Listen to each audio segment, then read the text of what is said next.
Assalamu alaikum, dear students. How are you all? Today we are going to start our new chapter. This is basically chapter 4 of your biology book, class 9. The page number is 52. The name of the chapter is cells and tissues. Cells और tissues के बारे में आप लोग पहले ही familiar हैं. Chapter number 1 में लेवल ऑफ ऑर्गेनाइजेशन में हम लोग सेल्स और टिश्यूज़ की बात कर चुके हैं. सेल्स कब बनते हैं? जब डिफरेंट ऑर्गेनेलीज आपस में मिलती हैं तो वो सेल्स बनाती हैं. और जब सिमिलर सेल्स जिनके फंक्शन भी सेम होते हैं वो आपस में कंबाइन होते हैं और आपस में अपने आप को एक स्पेसिफिक वे में अरेंज करते हैं तो वो टिश्यूज़ बनाते हैं. तो first of all like always हम लोग बात कर लेते हैं मेजर कॉन्सेप्ट्स की और या फिर इस चैप्टर की आउटलाइन की जो इस चैप्टर में हम लोग पढ़ेंगे. तो पहला जो हमारा टॉपिक है वो है microscopy and the emergence of cell theory. इस टॉपिक में हम लोग माइक्रोस्कोप का देखेंगे, लाइट माइक्रोस्कोप क्या होती है, इलेक्ट्रॉन माइक्रोस्कोप क्या होती है और सेल थ्योरी के बारे में बात करेंगे, सेल थ्योरी के पोस्टुलेट्स की बात करेंगे. सेकंड जो टॉपिक है हमारा वो है सेल स्ट्रक्चर्स एंड फंक्शंस के बारे में. इसमें हम लोग डिफरेंट पार्ट्स की बात करेंगे जो कि सेल्स के अंदर मौजूद होते हैं, जैसा कि cell wall, cell membrane, cytoplasm, cytoskeleton और सेल डिफरेंट जो सेल की ऑर्गेनेलीज हैं उनकी बात करेंगे. ना सिर्फ उनका स्ट्रक्चर देखेंगे बल्कि उनका फंक्शन भी देखेंगे और उसको डिटेल में स्टडी करेंगे. उसके बाद हम लोग देखेंगे कि प्रोकैरियोट और यूकैरियोटिक जो सेल होते हैं वो आपस में किस बेस पे वेरी करते हैं, उनके अंदर सिमिलैरिटीज़ क्या हैं और उनके अंदर डिफरेंसेस क्या हैं. नेक्स्ट हम लोग देखेंगे कि relationship between cell function and cell structure, जो सेल का स्ट्रक्चर है या फिर सेल का फंक्शन है उनका आपस में क्या रिलेशनशिप होता है. नेक्स्ट हमारे पास है cell size and surface to volume ratio. Cell की साइज़ की बात करेंगे, उसकी वॉल्यूम रेशो की बात करेंगे, डिफरेंट कंपाउंड्स या फिर मटेरियल की बात करेंगे जो सेल के अंदर जाते हैं और सेल से बाहर आते हैं. लास्ट में हम लोग एनिमल और प्लांट टिश्यूज़ की बात करेंगे. आपको पता है टिश्यूज़ कब बनते हैं? जब सेल्स आपस में मिलते हैं, सिमिलर सेल्स जिनका फंक्शन भी सेम होता है, जब वो आपस में कंबाइन होते हैं तो हमारे पास टिश्यूज़ बनते हैं. तो चलिए स्टार्ट करते हैं अपना lecture. All organisms are composed of cells, यानी कि जो भी ऑर्गेनिज़म है, जो भी ज़िंदा जानदार चीज़ है, कोई भी ऐसा ऑब्जेक्ट जिसके अंदर लाइफ मौजूद है वो किस चीज़ से मिलके बना हुआ है? सेल से मिलके बना हुआ है. Some are composed of single cells, इसमें से जो कुछ हैं वो सिर्फ एक सेल से मिलके बने होते हैं. एंड सम लाइक अस, और कुछ जैसा कि हम, are composed of many cells. अब वो कह रहे हैं कि सारे के सारे जो जानदार हैं वो सेल्स से मिल के बने होते हैं. कुछ ऑर्गेनिज़म जो हैं वो एक सेल से मिल के बने होते हैं. इसको क्या कहेंगे हम? जी अपना नॉलेज रिकॉल करें आप. इसको हम कहेंगे unicellular. Uni means one, single. ऐसे ऑर्गेनिज़म्स जो कि एक सेल से मिल के बने होते हैं उनको यूनिसेलुलर कहा जाता है.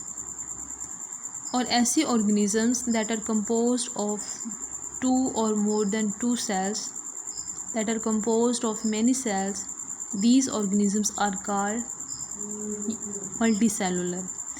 सेल की आगे वो एग्जांपल्स दी हुई इन्होंने कि जो विंग हैं, किसी भी बटरफ्लाई के जो विंग्स हैं, जो उसके पंख हैं, वो सेल से मिलके बने होते हैं. उनके ऊपर जो उनकी थिन शीट होती है वो सेल्स की बनी होती है और वो जो एक शाइनी सी लेयर हमारी आंखों को नज़र आ रही होती है, बेसिकली वो सेल्स होते हैं. मीट, जो आप चिकन या मीट, बीफ, जो भी गोश्त आप खाते हैं वो किससे मिलके बना होता है? वो सेल से मिलके बना होता है. आपकी जो फिंगर के नेल्स हैं उसमें सेल मौजूद होते हैं.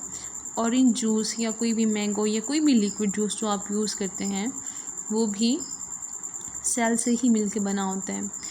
जो आपकी बॉल पॉइंट है, जो आपकी पेंसिल है, वो भी सेल से मिलके बनी हुई है.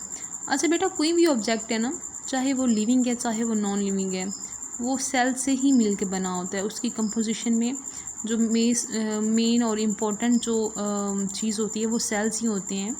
सेल्स मिल के बनाते हैं। क्योंकि हम लोग यहाँ पे बायो की बात कर रहे हैं, तो बायो में बेसिकली हम लोग लिविंग ऑर्गेनिजम्स को स्टडी करते हैं, तो यही वजह है कि हम लोगों ने यहाँ पे ऑर्गेनिजम्स की बात की है। वैसे जो नॉन लिविंग थिंग्स होती हैं उनमें भी सेल्स ही मिल के बनाते हैं। अच्छा, नेक्स्ट हम लोग बात कर लेते हैं microscopy and emergence of cell theory की। ठीक है, तो सबसे पहले हम लोग ये देख लेते हैं कि माइक्रोस्कोपी होती क्या है। आपको ये शॉर्ट क्वेश्चन पूछा जा सकता है कि व्हाट इज़ माइक्रोस्कोपी, तो आप बताएंगे the use of microscope is known as microscopy, यानी कि माइक्रोस्कोप का जो इस्तेमाल करना होता है उसको माइक्रोस्कोपी कहते हैं। माइक्रोस्कोपी क्या होती है हमारे पास, the use of microscope is known as microscopy. Next एक क्वेश्चन आपसे ये भी पूछा जा सकता है कि who discovered the first microscope, कि सबसे पहले जो माइक्रोस्कोप है वो किसने बनाई थी। तो आप आंसर कर सकते हैं उसको कि the first microscope was developed by, जो सबसे पहली कंपाउंड माइक्रोस्कोप थी वो किसने बनाई, ज़कारियास जॉनसन ने। ये हॉलैंड का रहने वाला था, इन हॉलैंड में बनाई गई थी इन 1595 1595 में। जो सबसे पहली कंपाउंड माइक्रोस्कोप थी ये हॉलैंड में बनी थी, और ये किसने बनाई थी, ये ज़कारियास जॉनसन ने बनाई थी। It was simply a tube, ये बिल्कुल एक सिंपल सादा सी एक ट्यूब थी, वैसी ही ट्यूब थी जैसे कोई भी सिंपल एक नाली होती है। आपके घरों में जो पानी की वायरिंग की गई है बिल्कुल वैसी ट्यूब हो सकती है, या जो आपके ट्यूब लाइट्स हैं आपके रूम के अंदर वैसी ट्यूब हो सकती है, या कोई भी खाली एक ट्यूब की तरह का स्ट्रक्चर होता है विद लेंसेज। इसके अंदर लेंस होते हैं एट ईच एंड, इसके हर सिरे के ऊपर, हर इसके एंड के ऊपर एक लेंस होता है। And it's magnification ranged from 3x to 9x। Magnification क्या होती है ये हम लोग आगे चल के पढ़ते हैं। यहाँ पे आप बस ये समझ लें कि जो इसकी मैग्नीफिकेशन होती है वो 3 से 9x तक होती है। ठीक है, अच्छा अब हम लोग ये देख लेते हैं कि इसको एक दफ़ा रिवाइज़ कर लेते हैं कि जो फर्स्ट माइक्रोस्कोप थी वो किसने बनाई थी, वो ज़कारियास जॉनसन ने बनाई थी। कहाँ पे, हॉलैंड के अंदर। कब बनाई थी, 1595 के अंदर। और आपसे अगर सिंपल ये पूछा जाता है कि जो माइक्रोस्कोप है इसका आप उसका स्ट्रक्चर बताएं, तो आप ये कह सकते हैं कि it was simply A tube with lenses at each and it's magnification power is 3x to 9x। ये इसकी रेंज है, 3 भी हो सकती है मिनिमम और मैक्सिमम 9 हो सकती है इसकी रेंज। ओके, नेक्स्ट हम लोग ये देख लेते हैं कि मैग्नीफिकेशन क्या होती है या रेजोल्यूशन क्या होती है। मैग्नीफिकेशन और रेजोल्यूशन दो बहुत important you can say important terminologies हैं या इम्पोर्टेंट टर्म्स हैं जो हम लोग माइक्रोस्कोपी के अंदर यूज़ करते हैं। तो फर्स्ट ऑल हम लोग ये देख लेते हैं कि मैग्नीफिकेशन क्या होती है। शॉर्ट क्वेश्चन पेपर में आपको आ सकता है कि व्हाट इज़ मैग्नीफिकेशन या फिर डिफाइन मैग्नीफिकेशन। तो आप बता सकते हैं मैग्नीफिकेशन इज़ द इंक्रीज़। किस चीज़ में इंक्रीज़ है, इंक्रीज़ का मतलब क्या होता है, किसी चीज़ का बढ़ना। Magnification is the increase in the apparent size of an object. कोई भी हमारे पास ऑब्जेक्ट है तो जो उसका अपेरेंट साइज़ है, जो उसकी बज़ाहिर शक्ल है, उसकी साइज़ के अंदर इंक्रीज़ करना, ये मैग्नीफिकेशन होता है। और ये एक इम्पॉर्टेंट फैक्टर है माइक्रोस्कोपी के अंदर। मैग्नीफिकेशन क्या है हमारे पास, magnification is the increase in the apparent size of an object. मतलब कोई भी हमारे पास एक स्मॉल सी चीज़ है, कोई स्मॉल थिंग है, कोई भी माइक्रो ऑर्गेनिज़म है, कोई बैक्टीरिया है, या कोई भी छोटा सा हमारे पास पार्टिकल है किसी चीज़ का, तो माइक्रोस्कोप के अंदर जब हम लोग उसको रखेंगे तो उसका साइज़ हमें बड़ा नज़र आएगा। उसका साइज़ अगर हम लोग उसको कंपाउंड माइक्रोस्कोप के अंदर रखेंगे तो उसका जो साइज़ है वो हमें असल साइज़ से 3 गुना बड़ा नज़र आ सकता है या 9 गुना बड़ा नज़र आ सकता है। तो ये जो इसकी क्वालिटी है इसको मैग्नीफिकेशन कहा जाता है।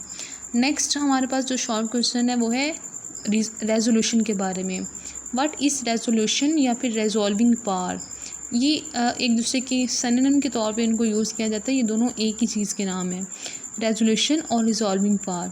Resolution is the measure of the clarity. Measure कहते हैं किसी चीज़ की पैमाइश करना, रेजोल्यूशन पैमाइश है किसकी, क्लैरिटी ऑफ एन इमेज, यानी कि एक इमेज को क्लियर करके देखने की जो पैमाइश है एक ऐसा पॉइंट जहाँ पे एक इमेज बिल्कुल क्लियर नज़र आ रही होती है हमें, उसको हम लोग रेजोल्यूशन कहते हैं या रेजोल्विंग पावर कहते हैं। It is the minimum distance, ये कम तरीन फासला होता है एट विच जिसके ऊपर two objects can be seen as separate objects. ठीक है, इसमें जो दो ऑब्जेक्ट्स होते हैं उनको सेपरेटली देखा जा सकता है। मिसाल के तौर पे आपके पास कोई भी एक एटम है, कोई भी एटम ले लें, दो एटम इकट्ठे हैं कार्बन डाइऑक्साइड का, बट वो तो एक गैस है। कोई भी सॉलिड एटम में जो आपके पास सोडियम क्लोराइड ले लें आप, उसमें सोडियम का एक मॉलिक्यूल है और दूसरा जो है वो क्लोरीन का है, तो आप इसमें जुड़े होते हैं। लेकिन जब आप उसको माइक्रोस्कोप के नीचे रख के देखेंगे तो वो दोनों ऑब्जेक्ट्स जो हैं वो आपको सेपरेट नज़र आएंगे। वो पॉइंट, जिस पॉइंट के ऊपर दो ऑब्जेक्ट्स आपको सेपरेट नज़र आते हैं, उस मिनिमम डिस्टेंस को रेजोल्यूशन कहा जाता है या फिर रिजॉल्विंग पावर कहा जाता है। अब हम लोग ये देख लेते हैं कि जो ह्यूमन आई है, जो एक इंसानी आँख है, उसकी रेजोल्यूशन जो है या उसकी जो रिजॉल्विंग पावर है वो कितनी है। ह्यूमन नेकेड आई से मुराद यहाँ पे the I without any glasses और विदाउट एनी स्पेक्टिकल्स। कोई भी एक आँख जो बिल्कुल अनकवर्ड आई है कैन डिफरेंशिएट, वो फ़र्क कर सकती है बिटवीन टू पॉइंट्स, दो पॉइंट्स के दरमियान, विच आर एटलीस्ट, जो कम अज़ कम हों, एट 0.1 मिलीमीटर अपार्ट। दो चीज़ें, दो ऐसे ऑब्जेक्ट्स जिनके दरमियानी फासला 0.1 मिलीमीटर हो, उनके दरमियान में इंसानी आँख फ़र्क जो है वो महसूस कर सकती है, उनको डिफरेंशिएट कर सकती है। तो ह्यूमन की आई की जो रेजोल्यूशन पावर है ये 0.1 मिलीलीटर है। ठीक है, 1 मिलीमीटर है, लीटर नहीं, वो मिस्टेकनली हो गया, 1 मिलीमीटर है। ह्यूमन आई मिनिमम अगर दो पॉइंट्स के दरमियान में 0.1 मिलीमीटर का डिस्टेंस हो तो ह्यूमन आई जो है उनके दरमियान में डिफरेंशिएट कर सकती है, अदरवाइज़ नहीं।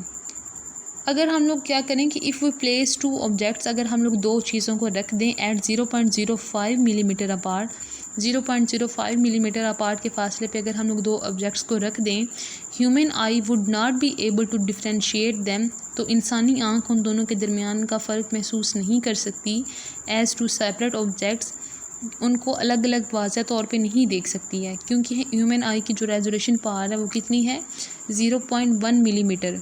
तो ये सिर्फ तभी दो चीज़ों को क्लियर नज़र आ सकती हैं इसको, ह्यूमन आई को, जब वो 0.1 मिलीमीटर के फासले पे होंगे। अगर हम लोग इसका फासला जो है वो डिक्रीज़ कर देंगे तो वो चीज़ें जो हैं वो ब्लर नज़र आनी शुरू हो जाएंगी, ह्यूमन आई उसको प्रॉपर डिफरेंशिएट नहीं कर पाएगी।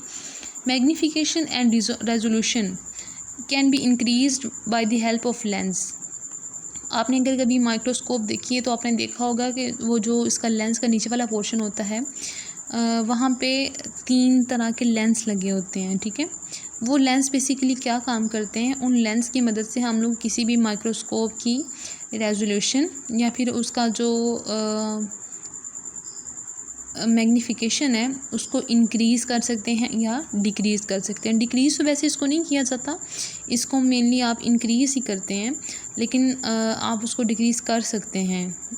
ठीक है, तो आज हमने पढ़ा सेल के बारे में, सेल्स और टिश्यूज़ हमारा चैप्टर है। हम लोगों ने सबसे पहले ये बात की कि जो सेल्स हैं हर ऑर्गेनिज़म्स के अंदर मौजूद होते हैं, चाहे वो यूनिसेलुलर हों। अगर एक सेल का कोई जानदार है जिसके अंदर सिर्फ एक ही सेल है तो उसको यूनिसेलुलर कहेंगे, और कुछ ऑर्गेनिज़म्स ऐसे होते हैं जो एक से ज़्यादा सेल से मिलके बने हुए होते हैं, उनको हम मल्टी सेलुलर कहते हैं। मैंने आपको डिफरेंट एग्जांपल्स बताई सेल की, जो आपकी पेंसिल के अंदर वुड यूज़ हुई है वो भी सेल्स हैं उसके अंदर भी, ऑरेंज जूस के अंदर भी सेल्स हैं, आपकी फिंगर नेल्स के अंदर सेल हैं, आपकी आई लैशेज़ के अंदर सेल हैं, बटरफ्लाई की जो विंग्स हैं उसके अंदर सेल्स हैं। उसके बाद हम लोगों ने माइक्रोस्कोपी की बात कही कि the use of microscope is called microscopy. Microscopy को सबसे पहले जो कंपाउंड माइक्रोस्कोप थी वो ज़कारियास जॉनसन ने 1595 के अंदर इसको डिस्कवर किया था, बनाया था हॉलैंड के अंदर। इसकी जो मैग्नीफिकेशन पावर थी वो 3x से 9x तक थी। दो टर्म्स यूज़ की जाती हैं, मैग्नीफिकेशन की और रेजोल्यूशन की माइक्रोस्कोपी के अंदर। मैग्नीफिकेशन का मतलब ये होता है कि हम लोग किसी भी चीज़ को जो मैग्नीफिकेशन में क्या करते हैं कि जो उसका अपेरेंट साइज़ होता है उसको इंक्रीज़ करके दिखाया जाता है, और जो रिजॉल्विंग पावर होती है उसमें बेसिकली ये होता है कि जो दो हमारे पास आप यूँ कह सकते हैं कि जो दो ऑब्जेक्ट्स हैं उनके दरमियान का जो डिस्टेंस है वो इतना होना चाहिए कि ह्यूमन आई जो है या कोई भी जो माइक्रोस्कोप है उसको प्रॉपर डिफरेंशिएट कर पाए। ये चीज़ होती है उसकी रेजोल्यूशन पावर। ह्यूमन आई की जो रेजोल्यूशन पावर है वो 0.01 मिलीमीटर है, और अगर ये डिस्टेंस हम लोग 0.05 मिलीमीटर कर देते हैं तो ह्यूमन आई उन दो ऑब्जेक्ट्स को डिफरेंशिएट नहीं कर पाती हैं। तो बेटा होमवर्क आपका यही है कि आपने पूरा लेक्चर जो है इसको अच्छी तरह से सुनना है, इसको याद करना है, और ये जो शॉर्ट क्वेश्चन मैंने आपको बताए हैं या जो एग्जांपल्स बताई हैं इनको आपने प्रॉपरली नोट डाउन करना है नोटबुक के ऊपर।